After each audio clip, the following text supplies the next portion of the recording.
आज का पहला प्रश्न है क्रोध वेद अस्मात् ताड़य मारय छिंदी भिंदी पातय मंजय खंडय कर्तय ज्वलय इति कस्य कथनम अस्ति। यह किसका कथन है? मुनि योगीराज का है क्या? मुनि ब्रह्मचारी गुरु का है क्या? गौर सिंह का है क्या या फिर पुजारी का? यह कथन किसके द्वारा कहा गया है दोस्तों? यह पंक्ति आंसर माना जाएगा दोस्तों कस्य कथनम अस्ति। यह जो है किसके द्वारा कहा गया? आंसर जाएगा पुजारी ने इसको कहा। इस लाइन को पुजारी के द्वारा कहा गया है। इसी प्रश्न के साथ दोस्तों मैं माला मैम आप सभी का हार्दिक स्वागत और अभिनंदन करती हूँ आपके अपने यूट्यूब चैनल EMS क्लासेस 1 में। आप सभी का हार्दिक स्वागत है। प्रश्नोत्तरी हमारी चल रही है दोस्तों शिवराज विजयम ग्रंथ पे। किस पे? शिवराज विजय जो ग्रंथ है जो एक ऐतिहासिक ग्रंथ है और अंबिका दत्त व्यास द्वारा कृत है। हमारा जो है सिलेबस में प्रथम निश्वास लगा है दोस्तों, तो प्रथम निश्वास से जो हम प्रश्नोत्तरी कर रहे हैं मूल ग्रंथ से। आज हमारी प्रश्नोत्तरी मूल ग्रंथ से समाप्त हो जाएगी, तो देखना न भूलिएगा। आज जो है प्रश्नों की संख्या सिर्फ 30 है। तो आइए हम लोग चलते हैं आज की प्रश्नोत्तरी के साथ। दोस्तों इसके साथ यदि आप पहली बार चैनल पे बने हुए हैं तो चैनल को लाइक सब्सक्राइब शेयर जरूर करिएगा दोस्तों। तो आइए स्टार्ट करते हैं आज की प्रश्नोत्तरी। प्रश्न आपके सामने है। पहला प्रश्न यहाँ पे है कि यह जो कथन है किसके द्वारा कहा गया है? आंसर हमने कहा पुजारी के द्वारा कहा गया है। कथन यह जो है महमूद गजनबी जब शिव जी के ऊपर जो है गदा को तान लिया था उनके शिवलिंग पर तोड़ने के लिए, तब पुजारी ने कहा कि आप मुझे मार लीजिए, छील लीजिए, भीत दीजिए, पातय मंजय खंड खंड कर दीजिए, कतर दीजिए, जला दीजिए, छिन्न भिन्न कर दीजिए, जो करना वह कर दीजिए, लेकिन क्या करिए इस महादेव की मूर्ति को छोड़ दीजिए। लेकिन वह जो है महमूद गजनबी नहीं मानता है। तो यह जो कथन जो है पुजारी के द्वारा कहा गया। पुजारी मना करता है। इसके साथ ही साथ वह जो है 2 करोड़ स्वर्ण मुद्राएं देने की भी बात करता है। ठीक है, तो यह हमारा पहला आंसर का डी आंसर सही है दोस्तों। पहले प्रश्न का डी सही है। आगे हम लेंगे प्रश्न संख्या दूसरा आपके सामने प्रश्न है दोस्तों। प्रश्न कहता है महमूद गजनबी की मृत्यु कब हुई? जब महमूद गजनबी जो है भारत को लूटकर अपने देश चला गया तो वह गजनी में गया। कहाँ गया दोस्तों? गजनी लौट कर गया। तो गजनी में उसकी मृत्यु कब हुई? तो 1087 बैक्रम संवत्ति में, 1086 में, 1187 में या 1287 में, कब इसका जो है मृत्यु हुआ महमूद गजनबी का? गजनी देश में हुआ था दोस्तों। आंसर जाएगा हमारा जो है 1087 बैक्रम शब्द जो ईस्वी में। ठीक है, तो आंसर यहाँ पे प्रश्न संख्या 2 का ए आंसर सही हो जाता है दोस्तों। 2 का प्रश्न संख्या 2 का ए सही होगा। आगे लेंगे प्रश्न संख्या 3 को। प्रश्न संख्या 3 है जो आपके सामने है। उसकी मृत्यु के बाद, महमूद गजनबी की मृत्यु के बाद जो है एक शासक होता है जिसका जो गोर देश का राजा है। कहाँ का है? गोर देश का राजा है। प्रश्न है गोर देशवासी कौन है? इसमें से जो 4 ऑप्शन है इसमें से गोर देशवासी कौन है? गोर देश का कौन है? शहाबुद्दीन, अकबर, महमूद गजनबी या औरंगजेब? आंसर होगा यहाँ पे प्रश्न संख्या 3 का आंसर जाएगा दोस्तों ए की तरफ। महमूद जो है शहाबुद्दीन कौन है? शहाबुद्दीन जो है जब यह महमूद गजनबी मृत्यु हो जाती है जो है 1087 ईस्वी में, तब जब बैक्रम में, तो ये जो गोर देश का जो एक राजा था शहाबुद्दीन, इसने जब सुना कि जो है महमूद गजनबी भारत को लूट कर सारा माल गजनी ले आया है, तो इसने जो है सबसे पहले गजनी में ही जो है गजनी में आक्रमण कर दिया और वहाँ के सारे धन संपत्ति को लूट दिया। उसके बाद जो है वहाँ की जनता को भी मारा, उसके पूरे परिवार को समाप्त कर दिया दोस्तों। तो जो है उसके बाद जो है वहाँ कोई संपत्ति को लूट कर गजनी के, उसके बाद जो है भारत में दिल्ली जो है आक्रमण करता है। ठीक है, तो यहाँ पे जो है हो गया गौर देशवासी कौन था? तो शहाबुद्दीन है। तो आगे हम चलते हैं। इसको इतिहास में मोहम्मद गोरी के नाम से जाना जाता है। किसको? शहाबुद्दीन को इतिहास में मोहम्मद गोरी के नाम से प्रसिद्ध है। तो गोर देशवासी कौन है? शहाबुद्दीन। आंसर यहाँ पे प्रश्न संख्या 3 का ए सही होता। आगे लेंगे प्रश्न संख्या 4 को। 4 है शहाबुद्दीन ने सबसे पहले किस देश पे आक्रमण किया? तो गोर देश पे, गजनी देश पे, भारत पे या श्रीलंका पे? तो किस पे आक्रमण किया दोस्तों? शहाबुद्दीन ने सबसे पहले किस देश पे आक्रमण किया? आंसर जाएगा गजनी देश पे। कहाँ किया? गजनी देश पे। सबसे पहले उसने उसको ही लूटा, गजनी देश को लूटा। उसके वहाँ के जितने भी वंशज सबको समाप्त कर दिया, वहाँ की जनता को भी बहुत मारा। ठीक आगे लेंगे प्रश्न संख्या यहाँ पे चौथे का बी आंसर सही है दोस्तों। चौथे का गजनी देश पर आक्रमण किया कौन? शहाबुद्दीन सबसे पहले, उसके बाद भारत पे। आगे लेते हैं प्रश्न संख्या 5 को। प्रश्न संख्या 5 आपके सामने है। प्रश्न है सर्वा प्रजाश्च पशुमारम मारित्वा कौन मारा जाता है? तो यह जो है जो है यहाँ पे होगा दोस्तों सर्वा सभी लोग प्रजा सब प्रजाओं को पशु मार मारिता। पशु मार मारा, कौन मारा था? कौन मारा जा था? तो दोस्तों कौन मारा था? आंसर जाएगा शहाबुद्दीन के द्वारा, अकबर ने, महमूद गजनबी ने या औरंगजेब को। तो सर्वा जो है प्रजा सब पशु मारम मारित्वा, यह जो पंक्ति है, पंक्ति तो कहा गया है दोस्तों ब्रह्मचारी गुरु के द्वारा, क्योंकि वह जो है योगी राज को बता रहे हैं। और जो है यह जो है पंक्ति, यह जो है किसने जो है ऐसा किया था, ऐसा कार्य को किसने किया था जो वहाँ की जनता को पशु मार मारा था? तो शहाबुद्दीन, शहाबुद्दीन मारा था। यह सभी प्रजा कहाँ के थे दोस्तों?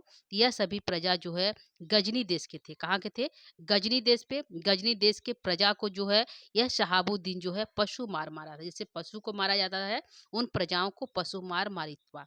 ठीक है, तो कौन मारा था? आंसर हो जाएगा शहाबुद्दीन। ठीक, प्रश्न संख्या 5 का आंसर ए सही होता है। आगे लेंगे प्रश्न संख्या 6 को। 6 है शहाबुद्दीन ने अपनी कितनी सेना के साथ भारत में प्रवेश किया था? जो वह भारत में आक्रमण किया तो उसके साथ कितनी सेनाएं थी जब वह भारत में प्रवेश किया? चतुर अंगनी सेनाएं थी, पैदल सेना के साथ था, घोड़सवारी सेना के साथ था या गाड़ी वाहन सेना के साथ था? तो किसके साथ जो है सेना है दोस्तों? सेवा नहीं सेना है। ठीक है, तो किसके जो है साथ जो है कितनी सेनाओं के साथ जो है वह भारत में जो है प्रवेश करता है?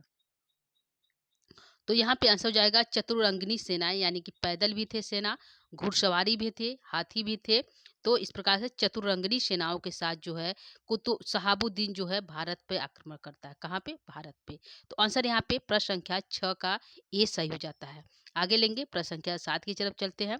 प्रश्न संख्या 7 कहता है शहाबुद्दीन के आक्रमण के समय दिल्ली का शासक कौन था? यानी कि उस समय दिल्ली पर कौन राज कर रहा था जब शहाबुद्दीन ने भारत पे आक्रमण किया? तो पृथ्वीराज चौहान कर रहा था क्या? जयचंद्र था क्या? शिवाजी थी क्या या योगीराज? आंसर यहाँ पे क्या सही होगा प्रश्न संख्या 7 का? यहाँ पे आंसर होगा प्रश्न संख्या 7 का हमारा आंसर जाएगा यहाँ पे ए की तरफ। जब शहाबुद्दीन ने भारत पे आक्रमण किया, शहाबुद्दीन के आक्रमण के समय दिल्ली का शासक कौन था? तो पृथ्वीराज चौहान था। यह हमारा आंसर 7 नंबर का ए सही हो जाएगा। ठीक है, यह जो है शासन कर रहा था दिल्ली पर। आगे लेंगे प्रश्न संख्या 8 को। 8 प्रश्न संख्या 8 है जयचंद्र कहाँ का शासक था? दिल्ली पर पृथ्वीराज चौहान शासन कर रहा था, तो जयचंद्र भी कहीं पे शासन कर रहा था। वो किस स्थान का राजा था? दिल्ली का, कानकुंज का, मगध का या महाराष्ट्र का? तो यहाँ पे जो है जयचंद्र कहाँ का राजा था? आंसर होगा कानकुंज था। कहाँ था? कानकुंज का था जयचंद। जयचंद और जो है पृथ्वीराज में आपसी मतभेद था। क्या था? आपसी मतभेद के कारण जो है भारत पे जो है शहाबुद्दीन जैसे दुष्ट राज जो है यवन युवक का जो है यवन राजा का जो है शासन हो गया। तो जयचंद और जो है पृथ्वीराज के आपसी मतभेद के कारण। ठीक है, तो यहाँ पे जयचंद कहाँ का शासक था? तो कानकुंज का था। दिल्ली का शासन कौन था? पृथ्वीराज चौहान था। प्रश्न संख्या 8 का आंसर यहाँ पे बी सही हो जाता है। आगे लेंगे प्रश्न संख्या 9 को। जो है शहाबुद्दीन जो था वह पूरी पूरी जो है दिल्ली को जीता, और जो है कानकुंज पूरे भारत को जीतते हुए वह जो है बनारस भी पहुंच गया। कहाँ गया? काशी भी पहुंच गया। तो यहाँ पे प्रश्न है वाराणसी में भी हड्डियों के बहुत से पहाड़ किसके द्वारा बनाया गया? तो वह बनारस भी पहुंचा और वहाँ की जनता को इतनी मार मारा कि वहाँ पे बहुत से पहाड़ बन गए। कितने बने? एक दो नहीं दोस्तों, हड्डियों के पहाड़ बने। किसके? हड्डियों के पहाड़ इतने मारे कि मानो हड्डियों का पहाड़ बन गया। तो बनारसी में भी हड्डियों के बहुत से पहाड़ किसके द्वारा बना दिया गया? आंसर जाएगा शहाबुद्दीन के द्वारा, अकबर के द्वारा, महमूद गजनबी या औरंगजेब के द्वारा। आंसर यहाँ पे जाएगा हमारा दोस्तों शहाबुद्दीन के द्वारा। इसने भी बनारस के सारी जनता को मारकर मानो जो है हड्डियों का पहाड़ बना दिया, और इतना मारा कि उसके जो रक्त से मानो कि सोन नदी बह रही है, यानी कि पूरे खून से जो है गंगा नदी लाल शोरित होकर बह रही थी। ठीक है, जैसे सोन नदी बहती है। आगे लेंगे प्रश्न संख्या 9 का यहाँ पे आंसर ए सही हो जाता है दोस्तों। आगे चलेंगे प्रश्न संख्या 10 की तरफ। प्रश्न संख्या 10 कहता है दोस्तों, वही है जो हिंदी में था उसी का संस्कृत है। तेन वाराणस्या अपि बहवो प्रस्थि गिर प्राचीता। प्राचीता मतलब पहाड़ बना दिया, प्रस्थि गिर मतलब हड्डियों का पहाड़ बना दिया। इस पंक्ति में जो तेन पद है, यहाँ जो तेन है, इस तेन पद से किसका बोध हो रहा है ये पूछा गया है। ठीक है, तो बनारसी में जो है बहुत से हरदियों का पहाड़ बना दिया। 3 पद से किसका बोध हुआ? पृथ्वीराज चौहान का, वीर विक्रमादित्य का, औरंगजेब का या शहाबुद्दीन का? किसका बोध हुआ? प्रश्न संख्या 10 का आंसर दीजिए। तो यहाँ पे प्रश्न संख्या 10 का आंसर जाएगा 3 पद से जो है शहाबुद्दीन का बोध हुआ। किसका? शहाबुद्दीन के दो बोध हुआ 3, वह उसके द्वारा बनारसी में भी बहुत से हड्डियों के पहाड़ बना दिए गए। ठीक है, आंसर यहाँ पे 10 का डी आंसर सही है दोस्तों। तो 10 का डी करिएगा। 3 पद से शहाबुद्दीन का बोध हुआ। आगे चलेंगे, प्रश्न संख्या 11 को लेंगे। 11 आपके सामने है। पर सहस्त्राणी च देव मंदिराणी भूमि भूमि सात्कृतानि कह। जो है पर मतलब बहुत अधिक, सहस्त्राणी मतलब हजारों से भी अधिक। ठीक है, सहस्त्राणी मतलब हजार होता है, पर सहस्त्राणी हजारों से भी अधिक। अधिक च दे, और वह उसने क्या किया? देव मंदिर, जो देव मंदिर थे उसको क्या किया? भूमि सात्कृतानि, भूमि में मिला दिया। कह कौन था जिसने बहुत अधिक सहस्त्रों हजारों हजारों मंदिरों को जो है तोड़कर उसके भूमि सात्कृतानि, भूमि में समाविष्ट कर दिया, गिरा दिया? वह कौन था? शहाबुद्दीन था क्या? अकबर था क्या? महमूद गजनबी था क्या? या औरंगजेब था? तो यहाँ पे आंसर को लेंगे दोस्तों। आंसर तो किसने, यहाँ पे आंसर क्या होगा? महमूद गजनबी ने सोमनाथ मंदिर को धूली में मिला दिया था। ठीक है, और इसके साथ इसने बहुत से मंदिरों को तोड़ा। लेकिन यहाँ पे जो है शहाबुद्दीन जो था वह सहस्त्रारी परस परस सहस्त्रारी यानी कि हजारों हजारों मंदिरों को क्या किया? देव में मिला दिया। ठीक है, तोड़कर उसको भूमि में समाप्त कर दिया। जैसे उसने बनारस में सभी जनता को मारकर हड्डियों को पहाड़ बना दिया, तो वहाँ के सभी मंदिरों को उसने क्या कर दिया? तोड़कर, हजारों हजार जितने भी भारत में मंदिर थे उसको तोड़कर जो है भूमि सात्कृतानि कर दिया। कौन? शहाबुद्दीन। तो शहाबुद्दीन ने सबसे अधिक मंदिर को तोड़ा, महमूद गजनबी से अधिक तोड़ा। ठीक है, यह यहाँ पे क्योंकि यहाँ पे पर सहस्त्रारी कह दिया गया है।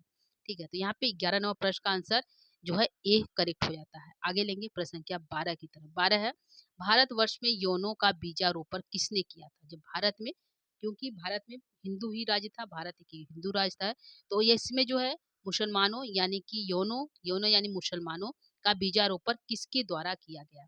ठीक है, तो किसके द्वारा किया गया था दोस्तों? शहाबुद्दीन के द्वारा, अकबर के द्वारा, महमूद गजनबी के द्वारा, औरंगजेब के द्वारा। तो यहाँ पे जो है सबसे पहले महमूद गजनबी ने जो है गजनी देश से भारत पर आक्रमण किया, उसको लूटकर अपने देश चला गया।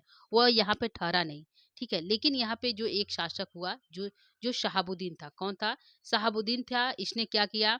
इस भारत को लूटा और सारी संपत्ति को लेकर अपने गोर देश लौट गया।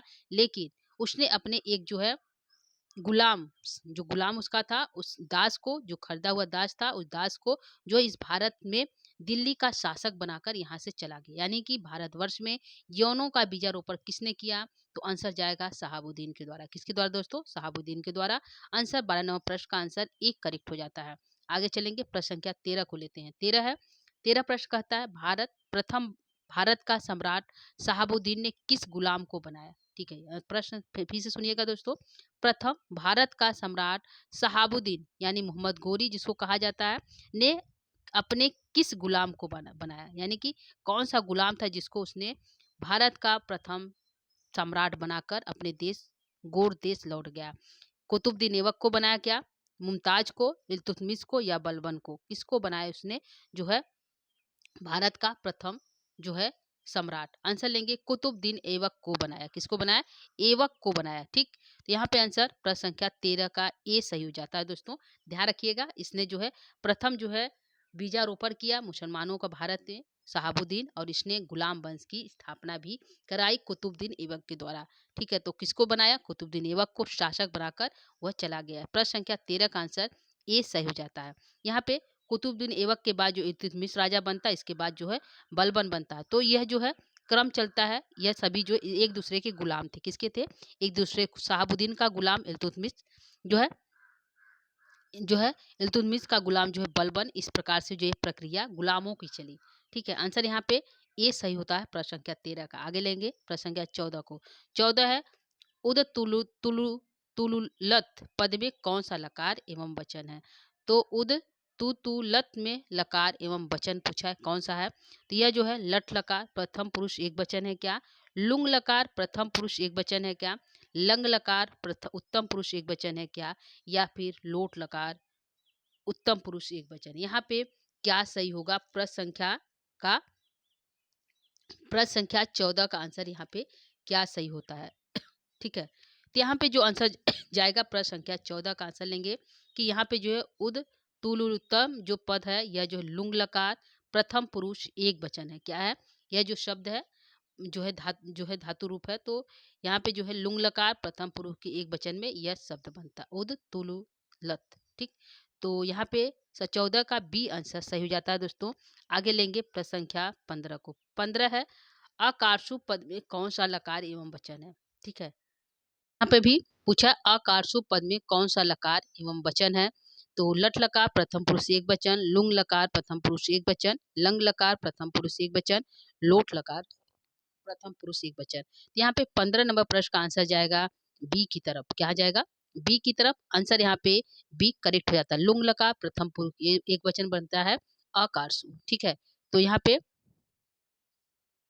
आंसर 15 का ये सही हो जाता है। आगे लेंगे प्रश्न संख्या 16 को। 16 है भारतवर्ष का गूढ़ शत्रु कौन था। ठीक है, भारतवर्ष का मतलब गूढ़ या छिपा हुआ शत्रु कौन था। तो शहाबुद्दीन शत्रु था, महमूद गजनवी भी शत्रु था, लेकिन यहाँ पे कहा गया गूढ़ शत्रु कौन था, यानी कि छिपा हुआ शत्रु कौन था। तो शहाबुद्दीन था क्या, अकबर था क्या, महमूद गजनवी थी क्या, या औरंगजेब था। आंसर यहाँ पे क्या हो जाएगा दोस्तों? आंसर जाएगा भारतवर्ष का गूढ़ शत्रु जो है अकबर था। कौन था?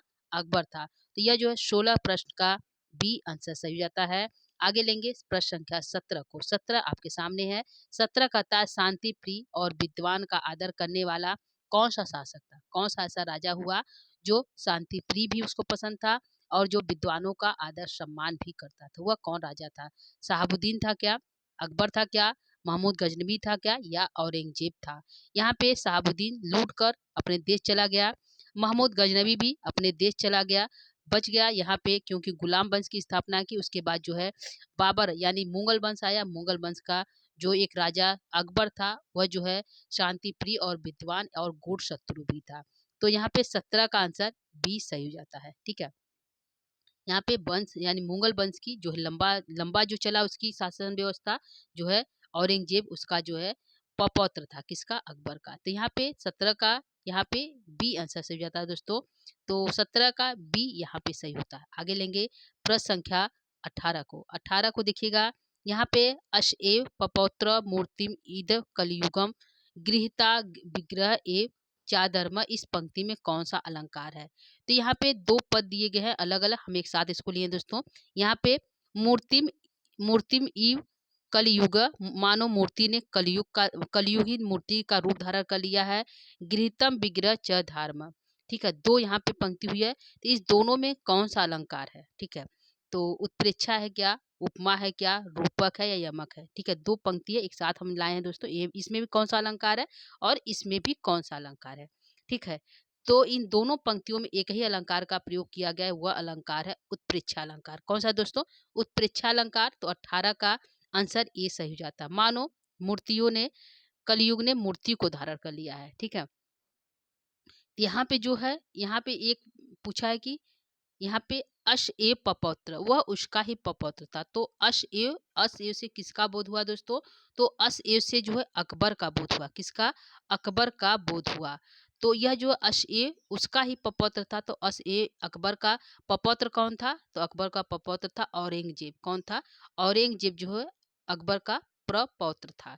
ठीक, तो उसने ही क्या कर लिया, मानो जो है कलयुग रूपी मूर्ति को धारण कर लिया। कौन? औरंगजेब। तो यह जो पंक्ति है औरंगजेब के लिए आया है, लेकिन अशएव से अकबर का बोध हो रहा है। ठीक, तो आंसर यहाँ पे प्रश्न के हिसाब से आंसर यहाँ पे ए सही होता है। ठीक है, आगे लेंगे प्रश्न संख्या 19 को। 19 है आलमगीर की उपाधि किसने धारण की थी। तो आलमगीर की उपाधि किसके द्वारा धारण की गई थी? शहाबुद्दीन के द्वारा, अकबर के द्वारा, महमूद गजनबी के द्वारा, या औरंगजेब के द्वारा। तो एक शासक था वह जो अकबर का पपौत्र था यानी औरंगजेब, उसने जो है आलमगीर की उपाधि धारण की थी। किसने? औरंगजेब ने आलमगीर की उपाधि धारण की थी। 19 नंबर प्रश्न का यहाँ पे आंसर डी सही हो जाता है। ठीक है, तो 19 का डी सही करिएगा। आगे लेंगे प्रश्न संख्या 20 को। 20 आपके सामने है दोस्तों। 20 है एवं शोणित पिपासा अकुल कृपाण इस उक्ति यह उक्ति किसके द्वारा कही गई? यह जो युक्ति है किसके द्वारा कही गई है? यौनों के यवनों के शोणित पिपासा अकुल कृपाण। यह उक्ति किसके द्वारा कही गई है? मुनि योगीराज के द्वारा, मुनि ब्रह्मचारी गुरु के द्वारा, गौर सिंह के द्वारा या फिर शिवाजी के द्वारा। किसके द्वारा यह कहा गया है यह उक्ति? ठीक है, यहाँ पे हो जाएगा दोस्तों प्रश्न संख्या जो है 20 का। यह यदि पूछे यह जो कथन, तो दोस्तों आप लोग पता है कि यह जो कथन है ब्रह्मचारी गुरु जो है जो है योगीराज से बता रहे हैं कि वह जो यवन शोषित, जो यवनों के शोषित का पिपासा, उसकी जो तलवार है मानो यवनों की खून का प्यासा है, तो वह कौन है दोस्तों? तो वह जो है आंसर यहाँ पे क्या हो जाएगा, यहाँ पे वो पूछा है यह उक्ति किसके द्वारा कही गई है या किसने कहा है? तो किसने कहा है, तो यहाँ पे आंसर लेंगे हम शिवाजी को। किसको लेंगे? शिवाजी को। शिवाजी के द्वारा यह कहा गया है। यह जो लाइन है शिवाजी ने यह कहा, मतलब शिवाजी का यह उक्ति है कि यवनों का जो शोषित शोणित पिपासा अकुल कृपा, उनके जो कृपाण है, जो तलवार है मानो यवनों के लिए प्यासी है, व्याकुल है, उनके खून की प्यासी हुई है। यह जो है कथन शिवाजी के लिए कहा गया। यदि पूछेगा इस पंक्ति को किसने किससे कहा, तो यो ब्रह्मचारी गुरु ने योगीराज से कहा। ठीक है, तो यहाँ पे 20 का जो है डी को हम करेक्ट करेंगे। ठीक है, तो 20 नंबर प्रश्न का डी सही है। आगे लेंगे प्रश्न संख्या 21 को। 21 है, यहाँ पे 21 है, कार्यम व साधेयम देहम व पातेयम, यह चार गर्भित उक्ति किसकी है? ठीक है, जैसे ऊपर की उक्ति जो है शिवाजी के द्वारा कही गई है, इसी प्रकार नीचे की उक्ति भी कही गई। किसके द्वारा? मुनि योगीराज के द्वारा, ब्रह्मचारी गुरु के द्वारा, गौर सिंह के या शिवाजी के। तो यह जो कार्यम व साधेयम देहम व पातेयम, यह बता तो रहे हैं ब्रह्मचारी गुरु योगीराज से, लेकिन कहा किसने है?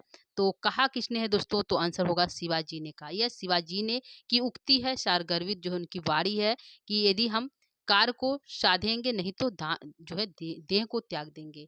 ठीक है, तो जो है सारगर्भित उक्ति पूछा, किसका आंसर जाएगा? शिवाजी। 21 का डी आंसर सही है। आगे लेंगे प्रश्न संख्या 22 को। 22 है, शियुधृता अवतार, इसमें कौन सा अलंकार है? ठीक है, मानो शिवाजी ने ही शिव का अवतार धारण कर लिया है, मानो शिव ने शिवाजी का अवतार धारण कर लिया है। शिव ई धृताम अवतार, इसमें कौन सा अलंकार पूछा, कौन सा है? उत्प्रेक्षा, उपमा, रूपक या यमक, किस अलंकार का प्रयोग किया गया है? तो यहाँ पे आंसर जाएगा कि इसमें जो है शिव ने ही मानो शिवाजी का जो है रूप धारण कर लिया, अवतार ले लिया, अलंकार जाएगा उत्प्रेक्षा अलंकार। तो 22 नंबर प्रश्न का आंसर यहाँ पे ए सही हो जाता है। आगे लेंगे प्रश्न संख्या 23 को। 23 आपके सामने है।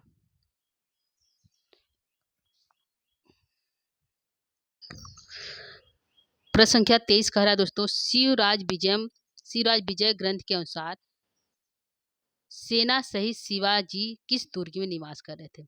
शिवराज विजय ग्रंथ के अनुसार जो शिवाजी थे, शिवाजी सेना सहित अनुसार सेना सहित शिवाजी किस दुर्ग में निवास कर रहे थे? ठीक है, सिंह दुर्ग में, प्रताप दुर्ग में, तोरड़ दुर्ग में या पूना के दुर्ग में। तो शिवाजी जो है अपने सेना सहित जो है सिंह दुर्ग में निवास कर, किस दुर्ग में? सिंह दुर्ग में। तो यहाँ पे 23 का ये आंसर हो जाएगा दोस्तों। प्रश्न है कि शिवाजी सेना सहित अपने किस दुर्ग में निवास कर रहे थे जब जो है औरंगजेब से जब बैर चल रहा था तब? तो वहां पे आंसर हो जाएगा वह सिंह दुर्ग में निवास कर रहे थे। ठीक, 23 का आंसर यहाँ पे ए सही होता है। आगे लेंगे प्रश्न संख्या 24 को। शाइस्ता खां को कहाँ का शासक नियुक्त करके औरंगजेब के द्वारा भेजा गया? औरंगजेब जो है शाइस्ता खां को जो है किस जगह का, किस प्रदेश का जो है शासक नियुक्त करके उसको भेज दिया? दक्षिण दक्षिण बिहार का, पूर्वी बिहार का, दक्षिण भारत का या फिर पूर्वी भारत का? कहाँ का शासक नियुक्त करके भेज दिया था दोस्तों? आंसर यहाँ पे होगा प्रश्न संख्या 24 का आंसर जाएगा कि शाइस्ता खां को औरंगजेब ने दक्षिण भारत यानी महाराष्ट्र का शासक नियुक्त करके भेज दिया था। तो दक्षिण भारत पे जो है शिवाजी का शासन था, तो वहाँ का जो है शासक नियुक्त करके शाइस्ता खां को जो है औरंगजेब भेज दिया। तो कहाँ का दोस्तों? दक्षिण भारत का। आंसर जाएगा 24 का सी आंसर सही है। आगे लेंगे प्रश्न संख्या 25 को। 25 को देखिएगा, मन्ने मार्जरा को अपी इति कश कथनम अस्ति, यह किसका? मेरा मानना है कोई बिल्ला है, तो को अपी, तो यहाँ पे यह किसके द्वारा कहा गया? कोई बिल्ला है, मेरा मानना है वह, यह किसने कहा? मुनि योगीराज ने कहा क्या? मुनि ब्रह्मचारी गुरु ने कहा क्या? गौर सिंह ने कहा क्या या शिवाजी ने? तो यह जो है कथा उस समय की है दोस्तों, जब जो है मुनि जो है ब्रह्मचारी गुरु और जो है गौर सिंह बातें कर रहे थे, तो वह जो यवन युवक था वह जो कुटिया में घुस आया था, वह जो केलों के बीच में बैठा हुआ था। तो वहाँ पे जो है हलचल हुई थी, जो है पैरों की आहट सुनाई दे रही थी। तो वहाँ पे जो है ब्रह्मचारी गुरु जो है बोलते हैं, तो गौर सिंह बहुत ध्यान से सुनने के बाद उसे पता चलता है, यह जो है लगता है कोई मरजारा कोपी, मन्ने मरजारा कोपी, लग रहा है कोई बिलार जो है बिल्ला इधर उधर टहरा उसकी आवाज है। तो यह कथन किसका है? यह कथन गौर सिंह का। गौर सिंह जो है ब्रह्मचारी गुरु से यह कहते हैं। निरीक्षण करने के बाद उन्हें पता चलता है कि कोई लगता है कोई बिलार है, क्योंकि कोई दिखाई नहीं दिया। ठीक है, तो यह कथन किसके द्वारा कहा गया है? गौर सिंह के द्वारा। आंसर 25 का सी सही होता है। ठीक है, आगे लेंगे प्रश्न संख्या 26 को। कर कंपित कृपा कृपण कृपारो इस पद में कौन सा अलंकार है? तो कर कंपित कृपा कृपण कृपारो इस पंक्ति में अलंकार पूछा है, कौन सा दोस्तों? उत्प्रेक्षा अलंकार क्या, अनुप्रास है क्या, रूपक है क्या, या फिर यमक है? किस अलंकार का प्रयोग किया गया? प्रश्न संख्या 26 का। यहाँ पे आंसर हो जाएगा कर कंपित कृपा कृपण। क की जो है अनुवृत्ति बार बार हुई दोस्तों, तो एक ही अलंकार जाता, वो है अनुप्रास अलंकार। कौन सा? अनुप्रास अलंकार। तो 26 का आंसर यहाँ पे बी सही होता है। ठीक है, आगे लेंगे प्रश्न संख्या 27 को। 27 को लेंगे जो आपके सामने है। यवन युवक की आयु कितनी थी? ठीक है, यवन जो युवक था, जो मुसलमान युवक था, उसका उम्र कितना था? लगभग 20 वर्ष था, 16 वर्ष था, 17 वर्ष था, या 15 वर्ष? आंसर यहाँ पे क्या सही हो जाएगा दोस्तों? यहाँ पे प्रश्न हमारा सही होगा। प्रश्न संख्या 27 का आंसर जाएगा, यवन युवक का जो उम्र था, आयु था, वह लगभग 20 वर्ष का था। तो आंसर यहाँ पे 27 का ए आंसर सही होगा। 16 किसका था दोस्तों? 16 वर्ष जो था वह गौर सिंह का था, और जो है श्याम बटू का। किसका था? श्याम बटू। दोनों भाइयों का जो था उम्र लगभग 16 वर्ष का था, लेकिन 20 वर्ष का कौन था? तो यवन युवक था। आंसर यहाँ पे 27 का ए करेक्ट हो जाता है। आगे लेंगे प्रश्न संख्या 28 को। 28 यहाँ पे है, कुतो रे यवन कुल कलंकम, यह किसका कथन है? यह जो है रे बोलो तुम कुल जो है यौन कुल को कलंकित करने वाले को तो तुम हो, यह किसका कथन, यह किसने कहा था? तो यह जो है पंक्ति किसके द्वारा कहा गया है? मुनि योगी राज ने कहा क्या, यवन युवक ने कहा क्या, गौर सिंह ने कहा क्या, या फिर शिवाजी ने कहा?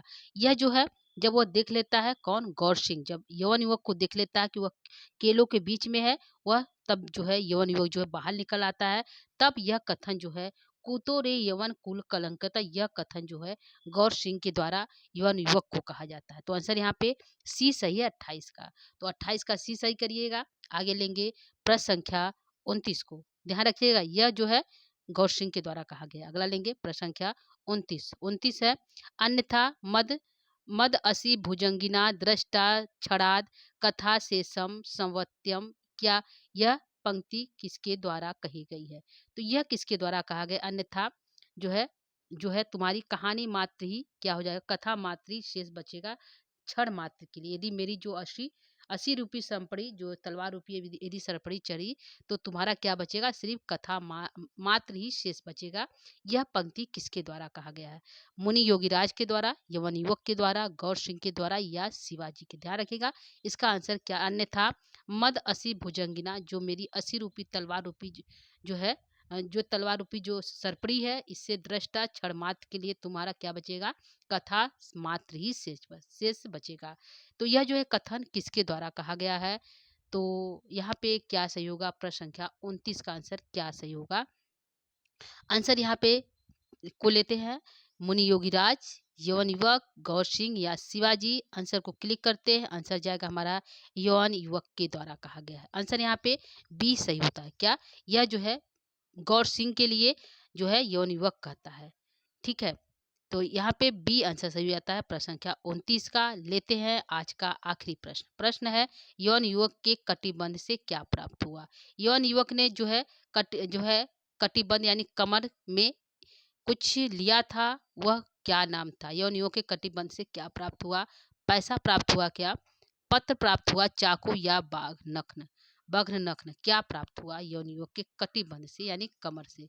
आंसर यहाँ पे जाएगा यहाँ पे आंसर को लेते हैं दोस्तों। इससे पहले यहाँ पे 3 प्रश्न को लेते हैं। जैसे कि यहाँ पे जो यवन युवक था, वह जो है उसके वस्त्र के वर्णन किए गए। उसका जो वस्त्र था, उसने पगड़ी भी पहना था, कुर्ता भी पहना था और जो नीचे जो है वह जो है पजामा यानी कि लुंगी भी लगाया था, यानी पजामा जो है वो भी पहना था। तो वह किस वर्ण का था? तो पगड़ी, उसकी जो पगड़ी लगाई थी वह किस वर्ण का था? तो नीले वर्ण का था। नीला नीला कलर था, ध्यान रखिएगा, कलर ध्यान रखिएगा। कुर्ता किस रंग का था? तो कुर्ता हरा रंग का था। किस रंग का दोस्तों? हरा रंग का। और बच गया उसका जो नीचे का कमर में पहना था, यानी कि जो पजामा पहना था वह किस रंग का था? तो काले रंग का था। तो पगड़ी नीले रंग का था, जो है कुर्ता हरा रंग का था और पजामा जो उसका था वह काले रंग का था। तो यह भी प्रश्न पूछ सकता है दोस्तों, पगड़ी किस रंग की थी? तो नीले रंग का, कुर्ता हरा रंग का और कमर के नीचे यानी जो पजामा जो पहना था वह काले रंग का था। तो यहाँ पे जो है यौन युवक ने क्या खोसा था? प्रश्न के कारण यौन युवक के कटिबंध से क्या प्राप्त हुआ? तो आंसर लेंगे बी को, पत्र को प्राप्त हुआ। उस पत्र को लेकर, पत्र प्राप्त हो गया, उस पत्र को लेकर जो है उस पत्र को लेने के लिए कौन गया था दोस्तों?